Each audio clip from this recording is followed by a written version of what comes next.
Mais je suis très heureux d'accueillir la présidente du Conseil de développement du Pays de Lorient, Lise Métayer-Noël. On a jugé opportun de lui donner la parole directement pour nous présenter son rapport d'activité 2020. C'est l'occasion de saluer le partenariat que nous avons entre Lorient Agglomération et le CDPL, et de pouvoir aussi indiquer que nous avons d'ores et déjà du travail ensemble, puisque le CDPL est un acteur actif à nos côtés de l'élaboration du projet de territoire, et il y aura bien d'autres échéances dans les années qui viennent. Donc je vous laisse la parole, Lise. Je vous remercie, Monsieur le Président de Lorient Agglomération, et de nous permettre en fait de présenter le rapport d'activité 2020. Donc ça fait déjà quelques mois du Conseil de développement du Pays de Lorient. Donc tout d'abord, je vais vous présenter quelques chiffres clés donc de 2020. Donc, en 2020, nous avions 84 adhérents. Nous avons pu produire 4 contributions écrites, organiser 3 manifestations en présentiel et en distanciel, 8 groupes de travail à l'œuvre et environ 3500 abonnés qui nous suivent sur nos réseaux sociaux. Pour un focus sur les adhérents, slide suivante. Donc, les adhérents représentent la société civile à travers 4 collèges. Donc, le collège institution publique, moi-même je représente l'Université Bretagne Sud au sein de ce collège, les entreprises et partenaires sociaux, les citoyens et les associations. Donc sur ces 84 membres, nous avions 48 hommes, 36 femmes, dont 51 membres âgés de plus de 50 ans. Donc ça c'est 2020, nous avons vraiment fait un effort pour avoir une meilleure représentativité parmi les membres, parmi les femmes et les jeunes. Je vous expliquerai sur les slides suivantes. Alors, le contexte particulier de 2020, bien sûr la crise sanitaire qui nous a tous frappés, et puis donc particulièrement les associations. Également les élections municipales, puisque un certain nombre de membres du Conseil de développement se sont engagés dans les élections municipales, donc qui a freiné un peu les activités du Conseil de développement. Et enfin, le renouvellement des instances du Conseil de développement en décembre 2020, puisque les mandats sont de 3 ans. Alors, compte tenu du temps imparti là, pour la présentation du rapport d'activité, j'ai sélectionné en fait quelques faits saillants de 2020, les plus importants, en matière du groupe de travail de stratégie de territoire, puisque nous avons vraiment travaillé dans un contexte de crise sanitaire et nous avons recentré nos actions sur des propositions avec un objectif, donc c'était bien vivre dans un environnement sain dans le cadre d'un développement responsable de son territoire. Donc nous avons, ce travail a abouti sur un recueil de 87 idées citoyennes, ce sont des actions concrètes qui ont été proposées à tous les élus sur un champ de sujets assez important. Et également une autre contribution, Pays de Lorient, Ambition Nouvelle, pour sortir de la crise par le haut. En décembre 2020, donc, nous avons eu un nouveau conseil d'administration qui a été élu et qui a permis l'élection du bureau, un bureau paritaire, donc 3 hommes, 3 femmes, représentant les 4 collèges de la société civile. Donc Lisiane Métayer-Noël, donc je suis présidente bénévole, Dominique Le Brigand, vice-président, Loïc Bruno, qui est vice-président et également président d'EREL, Maryse Le Gallo, qui est là au niveau des associations, qui est une sportive de haut niveau, Nolwenn Lécuyer pour le Collège citoyen et Serge Fraillon. Je précise aussi que le conseil d'administration est dorénavant paritaire, ce qui ne l'avait jamais été le cas jusqu'à présent. Et nous travaillons en fait pour aussi améliorer la parité dans l'ensemble de notre instance. Donc notre feuille de route, la feuille de route que j'ai proposée en fait au bureau une fois que j'ai été élue, c'est de devenir le premier outil de démocratie participative et vraiment d'être le maillon entre l'avis citoyen et la prise de décision des élus, en espérant que les actions que nous vous proposons puissent être suivies des faits. Avoir une meilleure représentativité, donc encourager les femmes, c'est pour aussi cette raison que j'ai accepté la présidence, et également les jeunes. Et c'est pour ça que je suis accompagnée de Jeanne, qui pilote le groupe Jeunes dorénavant pour faire une ouverture sur 2021. Impliquer les citoyens des 3 intercommunalités, parce que nous avons besoin d'une représentativité territoriale. Le Pays de Lorient, c'est 3 EPCI.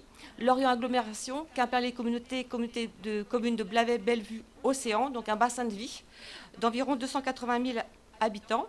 Donc, valoriser les travaux du CDPL et améliorer notre visibilité également. Et une des actions que nous avons faites il y a quelques semaines, c'est de déménager et d'être dans un espace de coworking à la Coloc à Lorient. Et autre action, améliorer le pilotage interne. Pour finir, en fait, sur le 2020, je voulais en fait vous faire un focus sur le compte financier, puisque nous sommes en fait sur un budget de recettes de 59 939 €, avec une participation de Lorient Agglomération à hauteur de 42%. Donc je remercie les membres de Lorient Agglomération pour leur soutien constant, qui nous permet en fait d'avoir une salariée en fait permanente et d'avoir des actions tout au long de l'année. Nous avons un léger excédent en fait en 2020 qui est dû effectivement à certains événements qui n'ont pas pu être réalisés. Juste un petit focus sur 2021 avec le groupe Jeune, parce que là je pense qu'on a pris une nouvelle orientation, et je passe la parole à Jeanne, qui est bénévole. Alors, le groupe Jeune a été formé en mars 2021 dans le cadre du projet de territoire. Notre finalité, c'est de formaliser la vision des jeunes sur le Pays de Lorient d'ici 2030.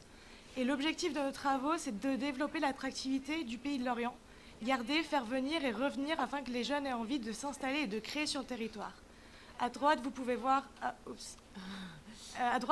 les jeunes adhérents en plein micro-trottoir à Lorient et à notre réunion de rentrée cette année.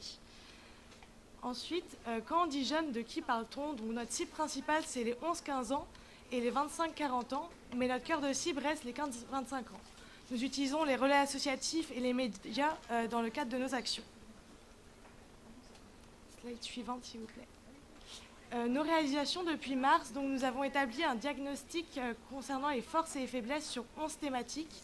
La réalisation d'un sondage de mai à juillet qui a récolté 470 réponses, et permettant une évaluation de plus de 10 thématiques sur une échelle de 0 à 10.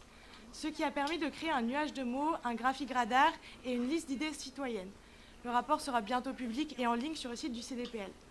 Et cette année, nous lançons des conférences et des ateliers sur les 3 thématiques qui ressortent auprès des jeunes, c'est-à-dire le logement, la santé et l'éducation et la formation.